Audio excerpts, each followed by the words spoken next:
سبح اسم ربك الأعلى الذي خلق فسوى والذي قدر فهدى والذي أخرج المرعى فجعله غثاء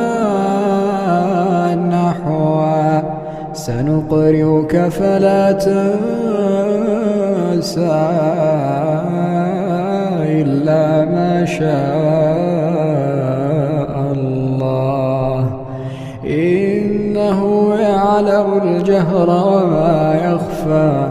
ونيسرك لليسرى